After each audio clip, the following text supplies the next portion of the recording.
تین طرح کی عورتیں گھر میں بے بہا غربت لاتی ہیں. ان کی یہ تین عادات گھر کو خوشیوں سے محروم کر دیتی ہیں. یہ وہ عورتیں ہیں جو اپنے گناہوں کی وجہ سے رحمت کے فرشتوں کو ناراض کر دیتی ہیں اور گھر میں ایسی نحوست لاتی ہیں کہ خوشحالی دور دور تک نظر بھی نہیں آتی.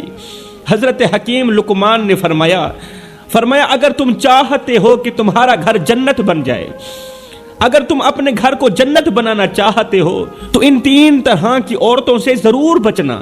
یہ وہ عورتیں ہیں جو بادشاہوں کو گدا بنا دیتی ہیں، جو بادشاہوں کو بھکاری بنا دیتی ہیں اور سکون کو موت کی نیند سلا دیتی ہیں. موت کی نیند.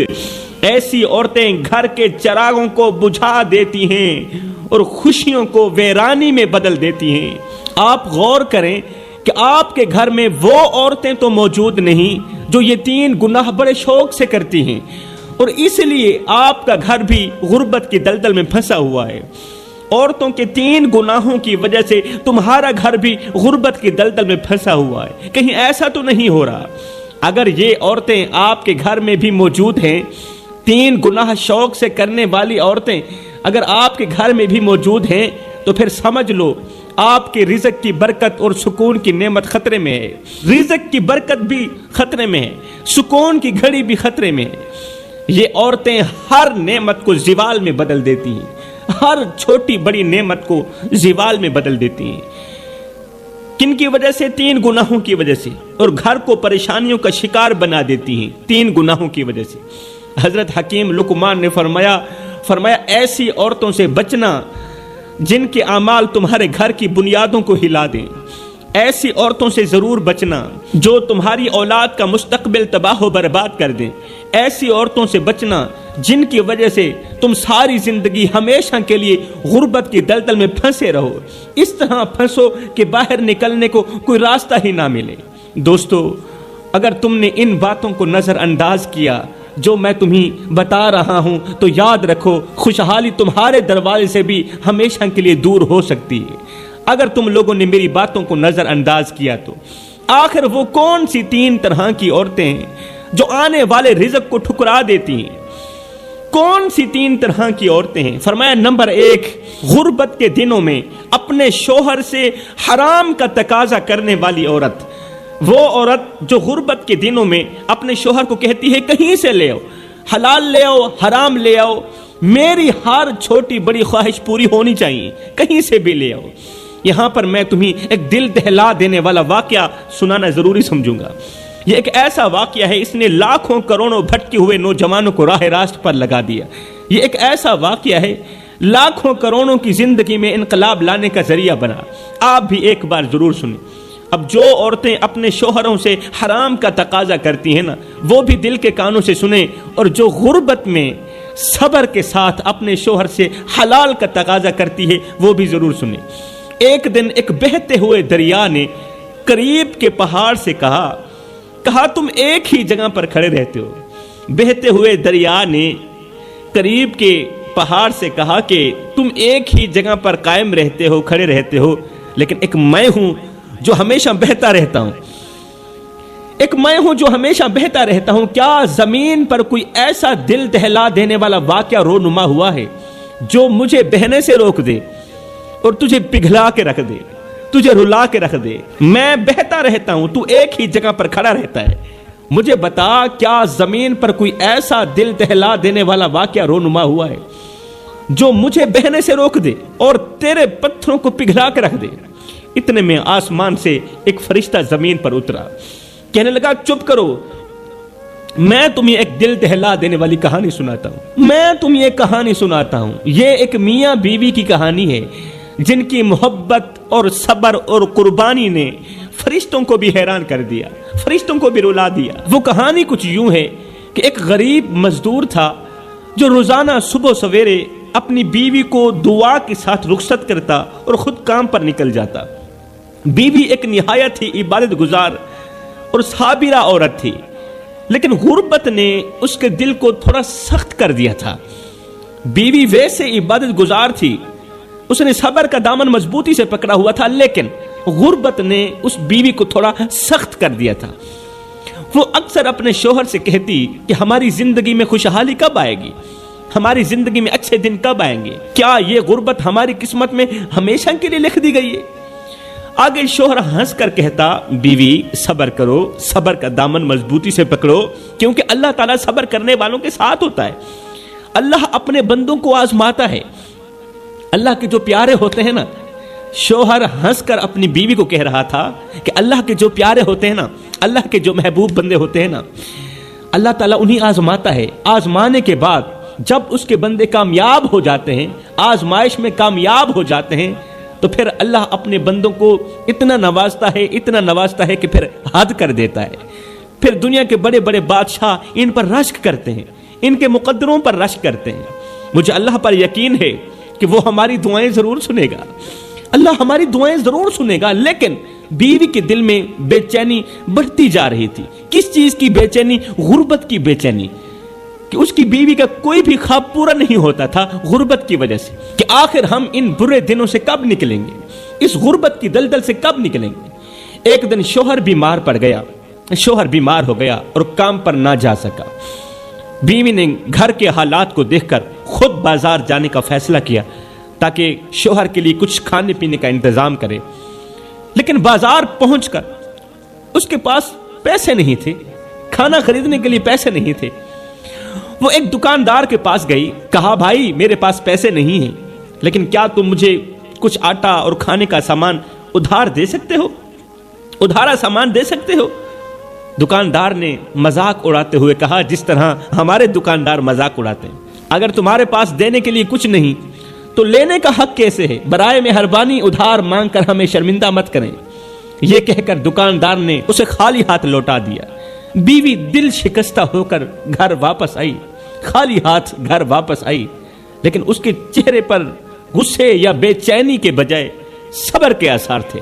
بیوی نے صبر کا دامن مضبوطی سے پکڑا ہوا تھا۔ اس نے گھر پہنچ کر شوہر کے قریب بیٹھ کر کہا، روتے ہوئے کہا، آج میں نے بازار میں اپنی بے بسی کی انتہا دیکھی ہے۔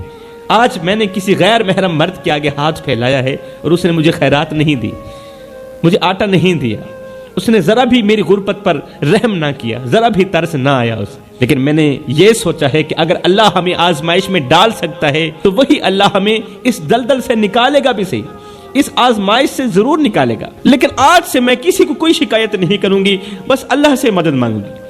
میں جو کچھ بھی مانگوں گی اللہ سے مانگوں گی، میں کسی کے آگے ہاتھ نہیں پھیلاؤں گی، کیونکہ آج میں نے بے بسی کی انتہا دیکھی ہے۔ اسی رات دونوں میاں بیوی مصلے پر بیٹھے پوری رات دعائیں مانگتے رہے، رو رو کر اللہ سے رزق حلال طلب کرتے رہے۔ رات گزر گئی، صبح ہوئی، شوہر کی طبیعت میں کچھ بہتری آئی۔ شوہر کی طبیعت کچھ بہتر ہوئی تو وہ پھر سے بیوی سے دعائیں لیتا ہوا محنت مزدوری کی تلاشی کے لیے نکل گیا۔ پورا دن بازار میں بیٹھا رہا مگر اسے کوئی کام نہ ملا۔ پورا دن بازار میں بیٹھا رہا، اسے کوئی کام نہ ملا۔ پورا دن جب کام نہ ملا تو وہ تھکے قدموں کے ساتھ گھر کی طرف لوٹا، ہاتھ خالی تھے۔ اس کے دل میں ایک عجیب سی بے بسی تھی۔ وہ سوچتا جا رہا تھا کہ اب جا کر میں اپنی بیوی کو کیا کہوں گا، وہ جو دن رات غربت کے بوجھ تلے پریشان رہتی، جو ہر روز مجھ سے امید لگاتی ہے، وہ آج بھی مجھ سے سوال کرے گی، کہیں ایسا نہ ہو کہ وہ صبر کا دامن چھوڑ دے اور ہماری زندگی مزید آزمائش میں مبتلا ہو جائے۔ یہ سوچتے سوچتے اس غریب شوہر کی نظر اچانک ایک جانور پر پڑی جو سڑک کے کنارے مرا پڑا تھا۔ اس کے دل میں ایک خیال سا ابھرا کہ کیوں نہ میں اس مرے ہوئے جانور کا گوشت نکال لوں، یہ کم از کم ہمارے بھوکے پیٹ کا سہارا تو بنے گا۔ بھوکے ہیں، کھانے کے لیے کچھ نہیں، اتنا تو چل جائے گا نا، اللہ معاف کرنے والا ہے۔ وہ غریب شخص مرے ہوئے جانور کے قریب گیا، آنکھوں میں بے بسی اور دل میں خوف کا طوفان تھا۔ اس کے ضمیر نے اسے جھنجھوڑا کہ بھوکے مر جاؤ، اللہ کی منع کردہ چیز کو مت کھانا۔ اس سوچ کی بنیاد پر اس کے قدم رک گئے، لیکن پھر سے بیوی کے بھوکے چہرے کا تصور اس کے دل کو موم کر گیا۔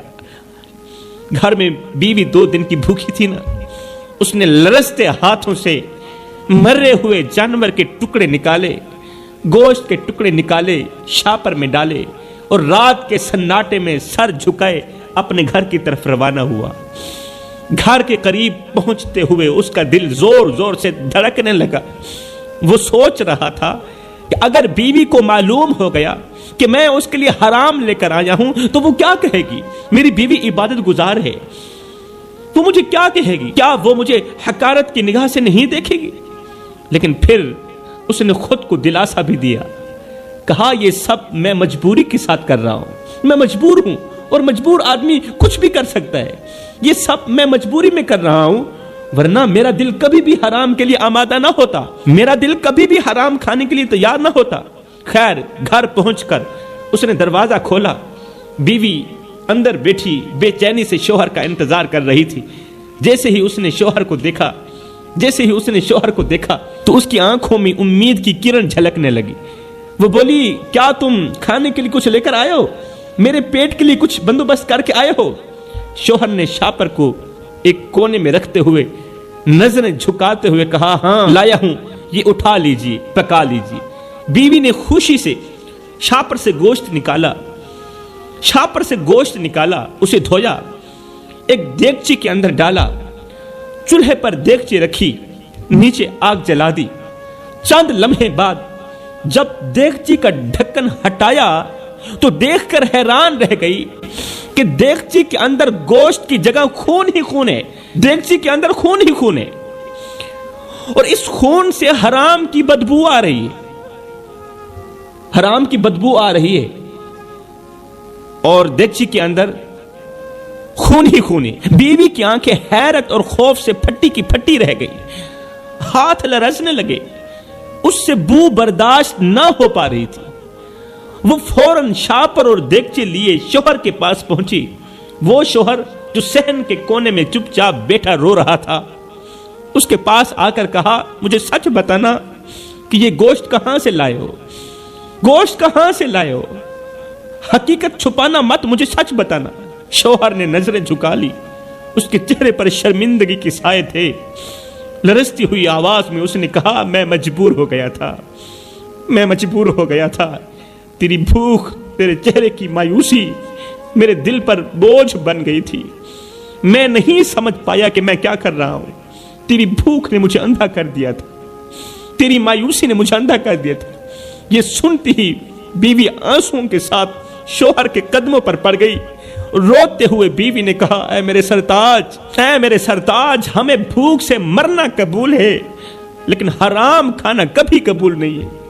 اللہ نے ہمیں آزمائش دی ہے لیکن اس کا حکم توڑنا ہمیں کہیں زیادہ نقصان پہنچا سکتا ہے۔ کیا تم نہیں جانتے او میرے سرتاج، مجھے حرام کھلانے والے، کیا تم نہیں جانتے کہ حرام رزق میں کبھی سکون نہیں ہوتا، حرام رزق میں کبھی سکون نہیں ہوتا۔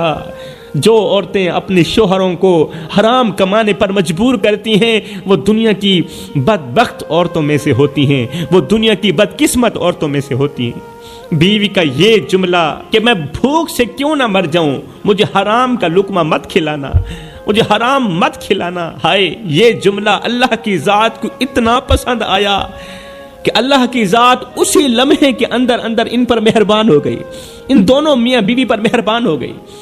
یہ ایک جملہ اللہ کو اتنا بڑا پسند آیا کہ میرے لیے جب بھی لے کر آنا حلال کا نوالا لے کر آنا، یہ جملہ میرے اللہ کو اتنا پسند آیا کہ اللہ کی ذات ان پر مہربان ہو گئی۔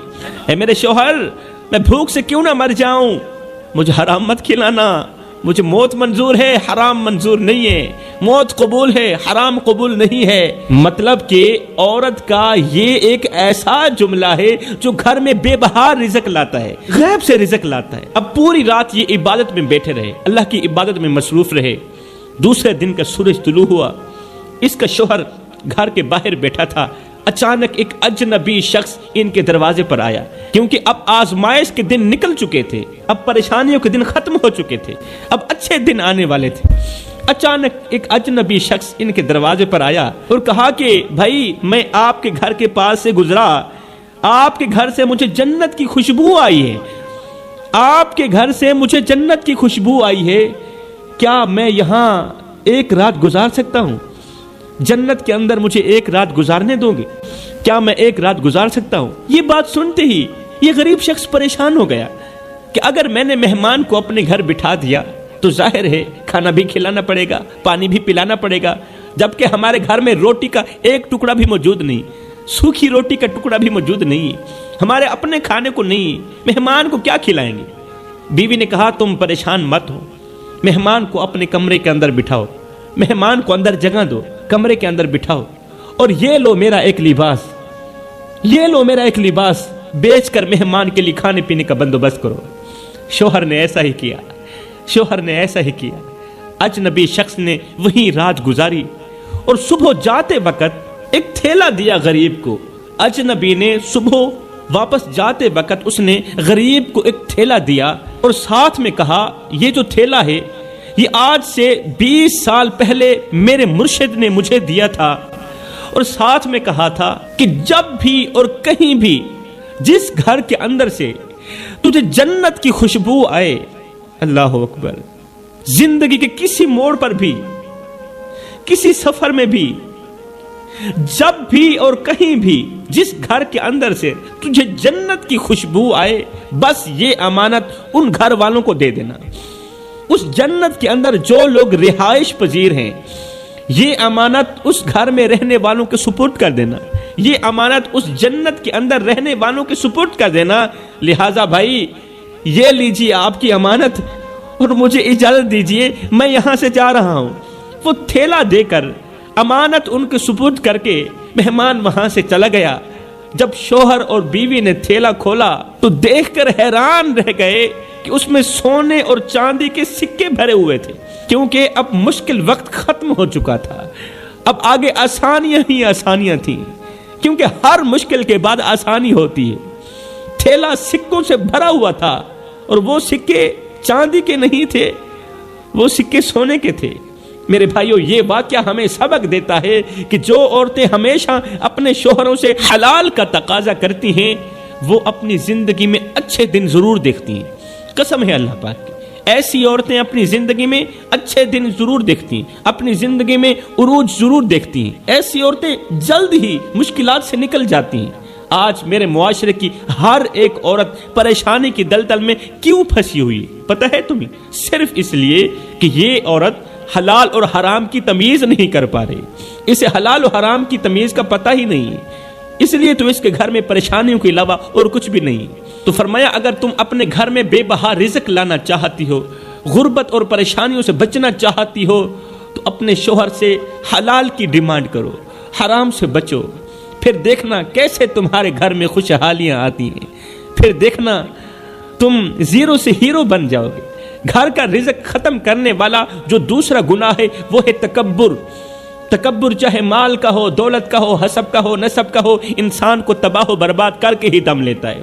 تیسرا گناہ مال کے ہونے کے باوجود بھی جو عورتیں دروازے پر آئے کسی سائل کو روٹی نہیں دیتی، کسی ضرورت مند کی ضرورت کو پورا نہیں کرتی، جو عورت فقیر کو خیرات نہیں دیتی، مال بھی ہے، دولت بھی ہے، پھر بھی غریب کی مدد نہیں کر پا رہی، ایسی عورت کبھی بھی زندگی میں اچھے دن نہیں دیکھ سکتی۔